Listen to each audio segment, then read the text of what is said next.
आजकल टीवी चैनलों पे एक नया चलन देखने को मिल रहा है। जब बीजेपी के प्रवक्ता बोलता है तब तो एंकर महोदय एकदम शांति से सुनते रहते हैं, ऐसा लगता है कि वो कोई कथा वाचन कर रहा है, अच्छी बातें बोल रहा है।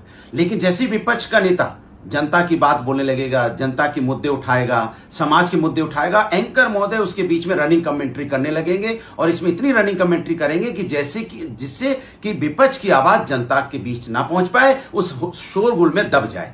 ये बात उनकी जनता तक ना पहुंचे दबाने का एक मुख्य कारण बन चुका है कि एंकर महोदय बीच में बहुत टोका टाकी करते हैं या उनके जो समर्थित बीजेपी के होंगे वो बीच में बोलने लगेंगे, जिससे विपक्ष अपनी बात जनता तक नहीं पहुंचा सकता।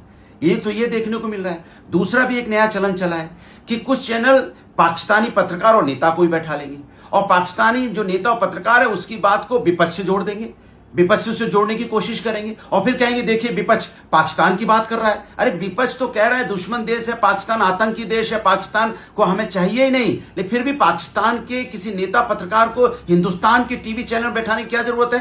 क्यों बैठाते हिंदुस्तान के टीवी चैनलों पे? उन्हें तो नहीं बैठाना चाहिए क्योंकि हमारा दुश्मन देश है, हम तो उनको देखना भी नहीं चाहते। फिर उनको अपने टीवी चैनल में बैठाएंगे, उसके बाद फिर उसको विपक्ष से जोड़ देंगे। ये नया चलन चला है भाई, कमाल की बात हो रही है। क्या लोकतंत्र में ये शोभा देता है? स्वस्थ लोकतंत्र में जो हमारी पत्रकारिता होती है, चौथा स्तंभ है लोकतंत्र का, ये मजबूत होने चाहिए। इसमें सवाल जवाब होना चाहिए। विपक्ष अपनी बात कहे तो जनता तक जानी चाहिए, सत्ता पक्ष अपनी बात कहे तो जनता तक जाए, दोनों की बातें जनता तक जाए और जो एंकर होता है वो दोनों की बातें जनता तक जाने दे। बट एंकर महोदय, कुछ एंकर ऐसा काम कर रहे हैं कि वो विपक्ष की आवाज को दबाने की कोशिश कर रहे हैं। ये परंपरा ठीक नहीं है, ये चलन ठीक नहीं है। मुझे लगता है देश की जनता को ये चलन समझना चाहिए, कुछ मीडिया हाउस को भी ये चलन को रोकना चाहिए। ये ठीक नहीं है क्योंकि स्वस्थ लोकतंत्र के लिए स्वस्थ परंपराएं होनी चाहिए, पत्रकारिता भी स्वस्थ होनी चाहिए और बातें भी जो जनता के मुद्दे की बात है जनता तक जानी चाहिए। तभी सही मायने में एक डिबेट हो पाती है, सही मायने में अपनी अपनी बात कह सकता है लोग। अदरवाइज बात शोरगुल में खो जाती है,